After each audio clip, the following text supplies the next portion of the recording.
alguns lavradores paquistaneses podem ser considerados muito afortunados.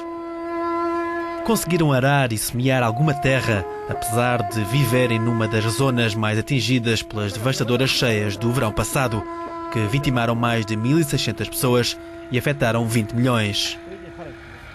Em alguns casos, as cheias varreram campos de cultivo inteiros. Apesar de terem conseguido semear, têm dúvidas sobre se as culturas de que precisam desesperadamente vão pegar, já que as terras, outrora férteis, tornaram-se cinzentas e duras. As nossas colheitas foram totalmente destruídas pelas cheias. Também tivemos outras perdas devido à destruição de árvores e hortas. Nós vivíamos basicamente destes produtos, mas perderam-se com o desastre.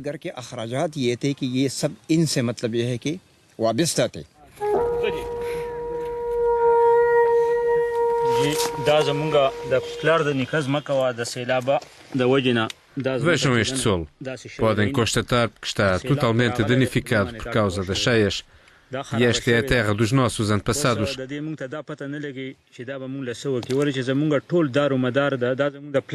Temos que trabalhar para termos uma colheita. É a única terra que temos.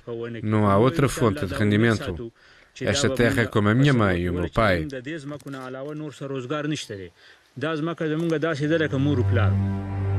Esta ponte danificada no rio Swat é testemunha das cheias que cobriram 1/3 do Paquistão, um país maior do que a França, 1,5 vezes, mas com uma população de 185 milhões de pessoas.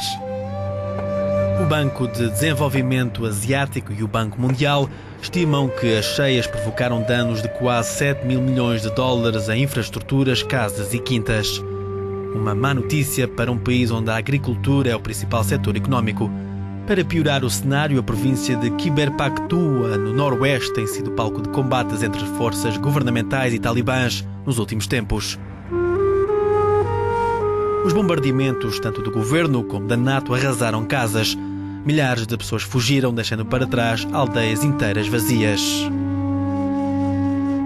Mas para aqueles que já regressaram depois das cheias, esta coluna de viaturas da Cruz Vermelha é vital, apesar de pequena. Depois de terem fornecido ajuda de emergência, estes caminhões estão a distribuir sementes, ferramentas e fertilizante. Organizações não governamentais, como a Cruz Vermelha, acusaram a comunidade internacional de cruzar os braços. As preocupações são grandes. Logo depois das cheias, grupos de talibãs terão ajudado mais do que o governo paquistanês no socorro às vítimas. Auxiliámos até agora 1.400.000 pessoas. Teremos feito isso até ao final do ano. Esse era o plano que tínhamos e agora é tempo de nos voltarmos a concentrar novamente nas vítimas da guerra, particularmente no noroeste do país. Em outubro, o governo paquistanês estimou que as cheias provocaram um total de 40 mil milhões de dólares em prejuízos. Até agora, os principais atores internacionais, como as Nações Unidas, os Estados Unidos e a União Europeia, prometeram 2 mil milhões de dólares em auxílio, mas apenas metade desse montante chegou ao destino. Essa ajuda é distinta de um empréstimo de 10 mil milhões de dólares de um pacote de ajudas prometido pelo FMI, que defende que o Paquistão tem que depender mais de si próprio na reconstrução. Para alguns, como Akbar Hussain, é melhor olhar para outro lado do que esperar pela reação do governo. Dependemos dos rendimentos das colheitas, mas elas foram perdidas juntamente com as nossas esperanças. Mesmo antes das cheias, um dos meus filhos tinha sido enviado para o Irão para trabalhar numa traineira. E porque não tínhamos dinheiro suficiente, tivemos que enviar outro filho.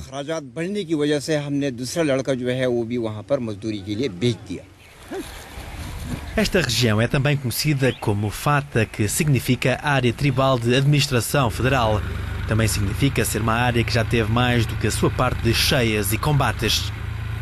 Com o frágil cessar-fogo em vigor, aqueles que querem reconstruir as vidas estão receosos, pois não há garantias.